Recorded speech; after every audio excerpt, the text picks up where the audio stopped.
Welcome to Drunk Music Reviews. This honestly isn't really a drunk music review. I am drunk and I am reviewing music, but it's not the usual one. This is my new segment that I talked about last week, which will be music with Jag and Friends. And this is kind of an idea that I had because so many people send me music to listen to, and I try to get to all of it, and I want to talk about all of it, but I don't want to make like an hour-long video because then I'll just make like a long podcast about it. But I feel like it'd be a good idea to share each other's music and stuff that we listen to, you know? So I figured that we would make this show, and then I'd build a playlist of all the best music and shit I liked and share it with everyone and just talk about it. And it would give me a chance to talk about things other than like what's super hot and get ahead on things that are well known. Anyway, so I'll start with the first one, which is Dang by Mac Miller. That's actually from Ty Sanchez. I put out a tweet, you know, like what's everyone listening to? You know, I always like to put out feelers just to see what's new. From people I follow, or for people who follow me, etc. And he gave me a list, a couple of things, and then I already had a plan to talk about Mac Miller, so I'm just like, good. That gives me a chance to start with Mac Miller, and then I'll end on Mac Miller. And really, this is an oldie but a goodie, and I say that like it's super old, but it came out like a year or two ago or something.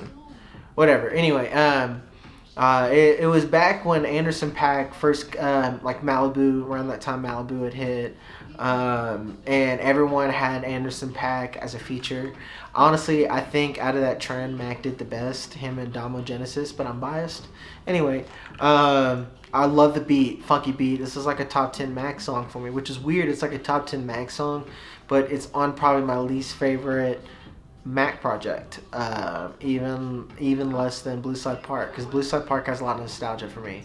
Other than that, I mean, it's a fantastic song. I'll get on more Mac later. Like I said, I'm going to start on Mac and end on Mac. After that, this is a house pick for me. Fucking Action Bronson.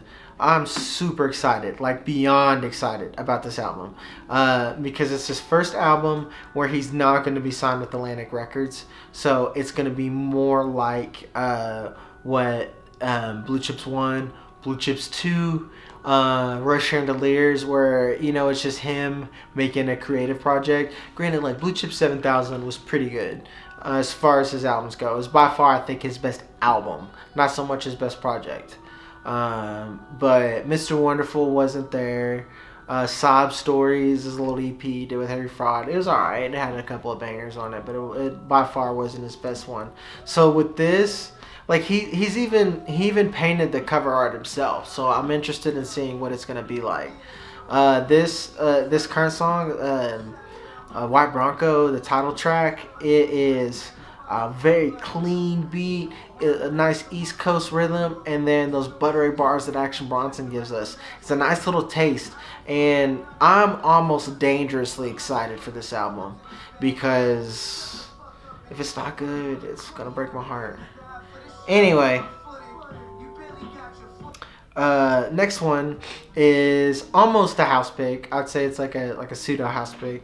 Zack, who I do the regular show with, and he does his toy reviews. He loves Joji. He's been a fan of him since Filthy Frank, Pink Guy, etc. And it's not that I never liked him, like I straight up hated him or some shit like that. It's more he had kind of like a very niche internet style. I'd say like almost gimmicky, and it's just something that I don't love.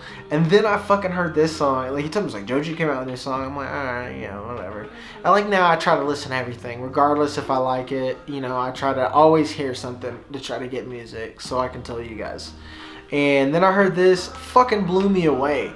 The production that he's done in this is fantastic. And honestly, like the maturity that he's shown with this song, it reminds me a lot of Tyler the Creator from Goblin to Wolf. And Cherry Bomb took to me a huge dip. I think that was his worst album, which ironically is his favorite album. And then like from Cherry Bomb to Flower Boy, which is his best, and he even says that it's his best. That, like, to me, it was like that leap, which is good. Like the care that he takes in this, it's just fucking great. It's like one where I could almost listen to an instrumental. He's matured more even as a vocalist, because it's less auto-tune and it's more him layering his own voice. So it's kind of like all Joji, you know. And even the video was really engaging and entertaining, and something that I wanted to listen to. You know, really enjoyed it. People who like pop, I'd say listen to it. People who like R&B, I say listen to it. It's a good song. And Joji, with this song, I say he's an artist to watch. You know, like he's gonna be a guy that I feel like is next to do some really big things, and is definitely the cream of the crop from the 88 Rising. Next is from Larissa Landry. You've heard me. I think my first video I mentioned her or something. The first music video or some shit. She suggested this song, and she said she'll think I hate it. On a positive note, I don't straight up hate it. Production, oh shit. Let me tell you what it is. I almost forgot. It's Happier by producer Marshmello and pop singer Bastille, and the production reminds me, like Marshmello reminds me a little bit of David Guetta. Bastille, he has a lot of the voice that's popular now, like Sam Smith. Less of a soulful James Blake. It's because I really like James Blake. You know, Sam Mendes. You know, like all that group. It kind of has that sound. It lyrically it does better than most, and production. Compositionally, it's more ambitious than what we get, so I don't completely hate it. And I know I use just like a bunch of like blah blah blah musical pretentious words or whatever, but fuck it, you know, that's all that's the words I grew up with and know. Anyway, so I don't hate it. You know, if you like pop and you definitely like upbeat music, like I have another friend, you know, who likes music like this, like you'll definitely like it. And it's something a little different to add to the playlist. Tell me what you think. After that, again, this is another house pick for me, and I said I wasn't going to talk about this album, but like, I'm super OCD, and I wanted an even number of 10 songs on the playlist, so, actually no, I think it's 11, because I added White Bronco. Fuck. Anyway, that's beside the point. I added Bat Phone from Tranquility Base and Casino, the album by the Arctic Monkeys that came out earlier this year. Literally, what's weird about this album, it's like one of the first things Zack and I talked to, like when we started the channel, not even this show. So, I don't know, it's not that long, but it feels long. Anyway, picked this song because by far, like one, I'm an Arctic Monkeys fan, but out of their conceptual album that they just came out with, Bat Phone really displays the vocal growth, and I mean just fucking Alex Turner's pipes are just out of this world. Like he really does it with this song. This and Star Treatment, I think, are like the two best songs on this album, and the rest do kind of hammer away and drone around at the same thing. I just threw this song on here. Go check it out. You've heard me talk about this album enough. Fuck it. I'll try next time. Let's talk about it. Next is this is from Emily Banning, and I cheated. I say I take viewer submissions. This one I actually sought out because Emily Banning, I feel like, has a really good ear, and I wanted to take advantage of that. So I went and I messaged her. I'm like, give me some, like, what do you listen to? Give me a song. And she said Tash Sultana, and I was like, I've never heard of that. And she is an Australian artist. And what fascinates me is that she's like 20 years old, or like anyway, early 20s, way early, and she writes. Makes the music, like composes all of it, plays almost all the instruments, produces, engineers, does every part of this album at such a young age, showing the maturity. Fantastic. The song that she actually suggested was Jungle, and it was a good song. The reason why I picked this one is a little bit closer to the comparison closest to what I could think of. And that's good that I can't think of a comparison, because she has a very unique sound. And that's what really is going to get someone noticed, is having a unique sound. is the internet, and I talked about them a couple of videos back about their album Hive Mind, and I'll get into more of that later. But on Tash Sultana, Jungle was definitely more of like a reggae song, and the best to where if I had to like put her in a couple of genres is to put her in reggae, R&B, and like I'd say like an alternative, just because like especially she uses that loop pedal like Ed Sheeran used to do when he used to make music and not pop garbage like he does now. But anyway, really good music, like it's good shit, you know. And like I listened to like her full catalog, really every song that you know I could get a hold of I listened to, even some live sets, like a song like Big Smoke's really good, like how her songs like build, fantastic. So check out her album. I believe it's called Flow State. Thank you, Emily, for that. Not disappointed, as I thought I would not be. And I never said it. Again, I'm sorry. I'm really inebriated. Cigarettes, a song by Tash Sultana on Flow State.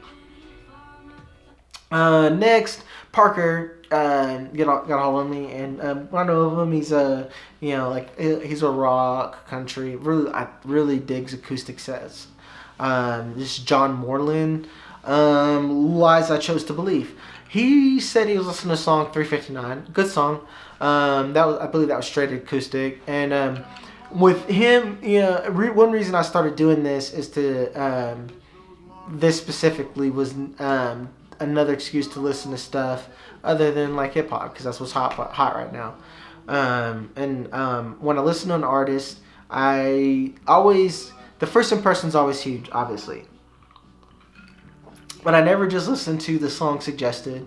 I always try to listen to a little bit more to get kind of a feel for him and read up on him a little bit. I'm a nerd, you know, so I geek out about it.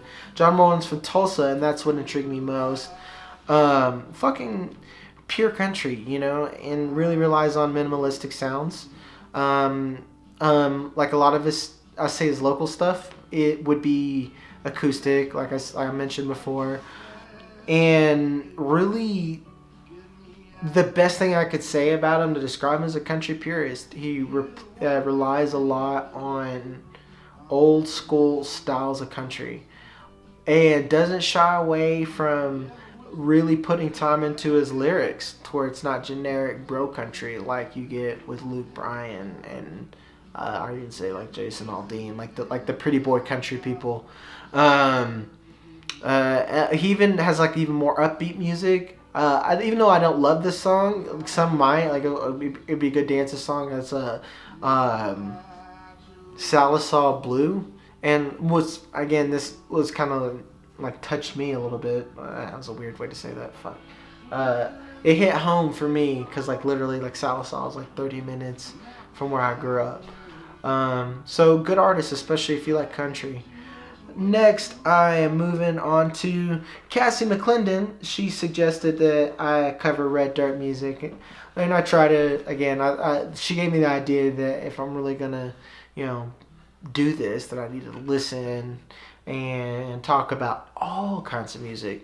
So I really try to, you know, to hear. So my first question was like, what the fuck is Red Dirt music? And got a feel for that genre. And then I kind of learned how big the live scene is for that style of country and rock. And it's got a pretty huge following.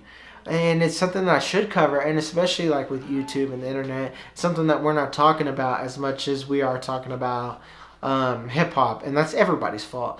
And I'm trying to break the mold on that, and I want to talk about it. She suggested later on Elephant by Jason Isbell. And most of the artists that were suggested to me, I ended up choosing different songs that were initially suggested to me for various reasons. It's not just because I'm like, oh, this song's shit, or I have better taste. This is the one where I thought it was like the perfect song. She did a really good job at picking the song that I guess defined the artist. And I couldn't really pigeonhole him into a specific category because he definitely has a country twang, and you definitely get like literally this album I think is called Southeastern. I'm assuming he's like from Florida or Georgia or some shit. You definitely get the southern influences. Southeastern? Yeah, I'm right. Georgia. Anyway, I'm getting off topic. You definitely get those Southern influences. But he reminds me a lot like older John Mayer, or John Mayer's less mainstream shit, where it's just him and his guitar, maybe a loop pedal. And I liked Elephant because of the lyrical content. Definitely, I would say he's almost kind of folky, like almost folk music. So it was definitely something that I kind of enjoyed. And if it's something chill that you want to listen to, or you're in an emotional state and you don't want to listen to something angry, but you want to calmly vent your emotions, and he's the guy for you. So thank you, Cassie. And moving on to Graham Rock by Idols. And this is from track Zack, and you know him, I always got his playlist at the bottom of the videos, so this is almost another house pick. But from him, one reason why I picked this song, because I almost didn't pick him because I always use his music, is because it's kind of like a UK punk. And the vocals are definitely different. And I'd say it's almost like beer, where it's like an acquired taste. If you like it, you like it. If you don't, you don't. But for me, I think that the composition and the musicianship outweigh the, I would say, off-color vocals or weird vocals. Yeah, just fucking weird. I liked it. You know, it's not something I listen to all the time. It would definitely be something that I would want to listen to in the background where I don't focus on the lyrics, because it's really, like it says, UK punk, you know? I picked this song because he initially said he's like, just Idols, A Joy's an Act of Resistance. So I was like, fuck it, I'll listen to the whole album then. I picked this song because I like the name, honestly. Yeah, I thought it was really fucking ready, obviously for glam rock, and then Graham Rock, obviously for drugs. So I really liked it. So especially if you like different type of punk and you're really into alternative rock and then hard alternative rock at that, then this might be something for you. Next is, again, I mentioned the internet earlier with Tash Sultana. Now all that comes full circle. I picked this song, which is Next Time in Humble Pie. I picked this because it's a two-sided song where it has two different flows, and it's not so much how the natural instruments fit in, but it's the care that Tash Sultana puts in her production. It's like how Sid and Matt Martians do in theirs, where every little part kind of works and fits together to make the song. It really works. It works well for me, the vocals don't overpower the production and vice versa. You know, everything is like a perfect concert. Everything works in concert. In the Sid's vocals and Tash Sultana's vocals kind of resemble each other with different styles. And I really wanted to bring the internet back and revisit their Hive Mind album, what this song is from, so I could get Tash Sultana fans and the internet fans to come together and kind of see the same influences. I will say that probably I'll say in intensity, and especially with guitar, Tash Sultana is way more intense, especially with Steve Lacy. But I'll say it's how the styles work. So definitely Tash Sultana's fans, check out the internet fans, check out Tash Sultana.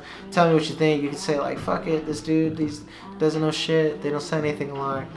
I'm pretty sure I'm right, but whatever. And then I'm going to wrap it up. I said I was going to start with Mac Miller, now I'm going to end it with Small Worlds. This is my house pick. I took a break from making videos because I didn't feel creative or want to do anything. And I never want to put out a mediocre product because I don't feel like it. And Mac Miller was an artist that was close to me because I feel like I grew up with him. You know, we were both 26 years old, and he died at 26. I fucked with him since, like I've said this several times, I believe, you know, since I've been making videos, you know, since Kool-Aid and Frozen Pizza, you know, was a song that drew me in. But I have to thank him. You know, this is really me saying thank you, because like he introduced me to Kendrick Lamar, and I know it sounds like that's a weird rapper to get you into Kendrick Lamar, but like I was just really delving into being the hip hop nerd that I am now. I found that, of course, Best Day Ever, that mixtape happened.